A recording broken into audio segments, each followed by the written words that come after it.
Instagram open చేస్తే చాలు 20 ఏళ్ల కుర్రోళ్ళు స్టార్టప్స్ పెట్టి కోట్లలో బిజినెస్ చేస్తున్నారు. హోమ్ మేకర్స్ ఏమో ఆన్లైన్ ఆర్డర్స్తో సక్సెస్ఫుల్గా రన్ చేస్తున్నారు. ఇవన్నీ చూస్తుంటే మనకి ఇన్స్పిరేషన్ రావడం పక్కన పెడితే నేనేం చేయలేకపోతున్నానా అనే ప్రీర్ ప్రెషర్ ఎక్కువైపోతుంది కదా.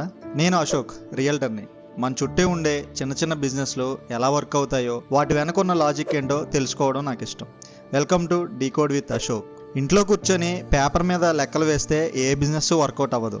బిజినెస్ పెట్టాక ఫెయిల్ అయితే ఇన్వెస్ట్మెంట్ రిటర్న్ తీసుకోవడానికి అందులో స్ట్రక్ అయిపోతామేమో అని భయపడి కాంపిటీషన్ చూసి వదిలేస్తాం. బిజినెస్ స్టడీ చేయడానికి పెద్ద పెద్ద ఐఐటి గ్రాడ్యుయేట్స్, కేస్ స్టడీస్ అక్కర్లేదు. మన సందు చివరు ఉండే ఒక కిరాణా కొట్టు, ఒక టిఫిన్ బండి లేదా మెడికల్ షాప్ని అబ్జర్వ్ చేయండి. వాళ్ళకంటూ ఒక సపరేట్ మార్క్ ఉంటుంది. వాళ్ళ కస్టమర్ సైకాలజీ చాలా ప్రాక్టికల్. చిన్న చిన్న ప్రాబ్లమ్స్ను వాళ్ళు సాల్వ్ చేసే విధానం అద్భుతంగా ఉంటుంది. ఎందుకంటే బిజినెస్ అనేది కేవలం లెక్కలు కాదు, అది మార్కెట్లో కస్టమర్తో కనెక్ట్ అయ్యే ఒక రియల్ ఎక్స్పీరియన్స్.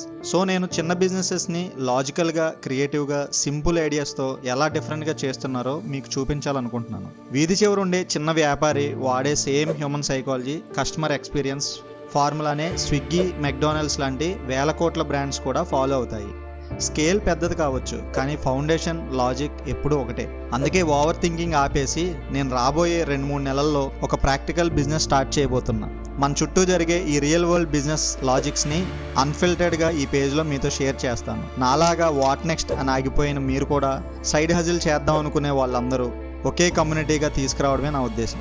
ఏసీ రూముల్లో కూర్చొని ఆలోచిస్తే ఐడియాలు మాత్రమే వస్తాయి. మార్కెట్లోకి దిగి పని మొదలు పెడితేనే అసలు బిజినెస్ వర్కౌట్ అవుతుంది. Follow decode with Ashok.